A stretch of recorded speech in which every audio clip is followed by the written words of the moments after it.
Hello दोस्तों, welcome to my YouTube channel. मुझे उम्मीद है कि आप सभी लोग स्वस्थ और मस्त होंगे और 2026 बोर्ड एग्ज़ाम की तैयारी कर रहे होंगे। एक भाई ने मुझसे कमेंट में पूछा था कि सर मैं त्रिकोणमिति सारणी याद तो करता हूँ लेकिन उसको कुछ समय बाद में भूल जाता हूँ, तो कुछ ऐसा उपाय बताओ ताकि मैं उसको याद रख सकूँ। तो चलो मैं एक ट्रिक लेके आया हूँ और इससे आप सब लोग भी समझ जाएंगे और आगे लाइफ टाइम तक याद भी रहेगा अगर अच्छे से समझ गए तो इसमें एक लाइन याद करना होता है। चलिए हम बताते हैं।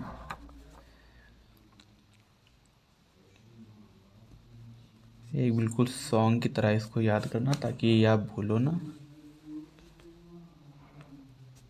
जीरो आधा,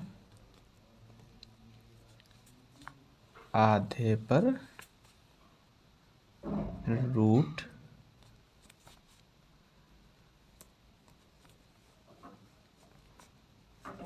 रूट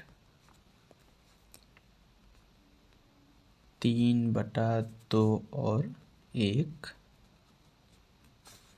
तो ये एक लाइन है जिससे आप सब लोग इजीली याद रख सकते हैं। इसको एक बार रिवाइज करिए। जीरो आधा, आधे पर रूट रूट 3/2 और 1। जीरो आधा, आधे पर रूट रूट 3/2 और 1। ऐसे आपको याद करना है। तो चलो हम इसको समझ लेते हैं कि इसका मतलब क्या होगा। तो यहाँ पर जीरो दिया हुआ है तो हम यहाँ जीरो लिख देंगे। फिर है कहा है आधा, तो आधा में इसको आधा ऐसे लिखा जाता है 1/2। फिर आधे पर रूट, तो ये आधा और ये रूट लगा दिया। फिर रूट 3/2 और एक।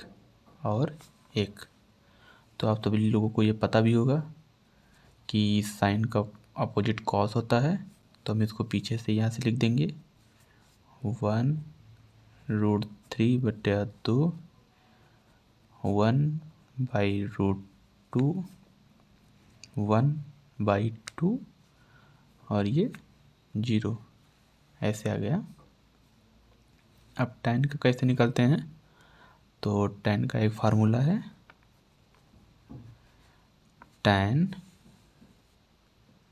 = sin/cos। ये इसका एक फार्मूला होता है।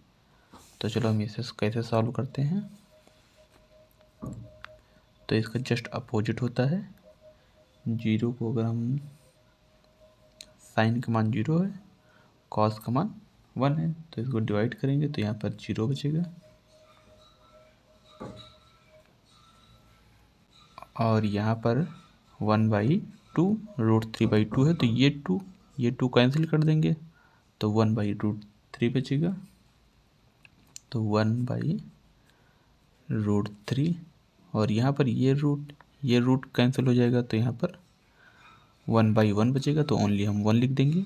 और ये टू कट जाएगा तो √3/1 बचेगा, तो इसको हम √3 लिख देते हैं। फिर यहाँ पर अगर 0 से हम 1 को डिवाइड करते हैं तो ये इनफाइनाइट हो जाएगा। तो आपको पता है कि tan का अपोजिट क्या होता है, कॉट होता है, तो हम इसको अपोजिट कर देते हैं। तो कॉट √3 1 और ये 1√3 और ये 0। सेक और कॉस को कैसे निकालते हैं। तो यहाँ पर हम ध्यान देना, कॉसेस से निकालेंगे।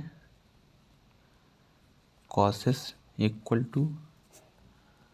1/cos, ये फार्मूला होगा।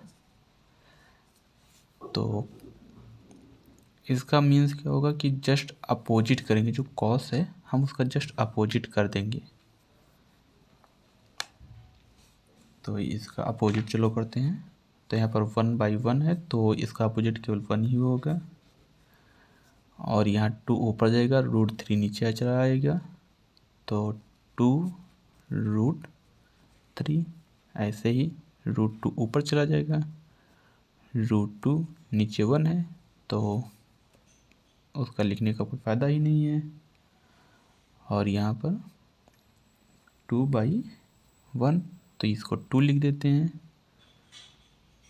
1 और कॉस का मान 0 है, 0। अगर हम इसका डिवीज़न करें तो ये इनफाइनाइट आएगा, तो यहाँ पर इनफाइनाइट लिख दिए हैं।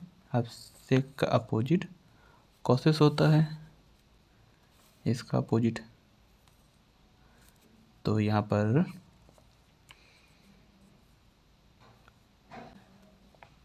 इनफाइनाइट पहले लिख देंगे, फिर 2, फिर रूट 2 और 2√3 और यहाँ 1 है तो 1 लिख दिया। अगर आपको वीडियो पसंद आई हो तो कमेंट और लाइक कर दीजिए।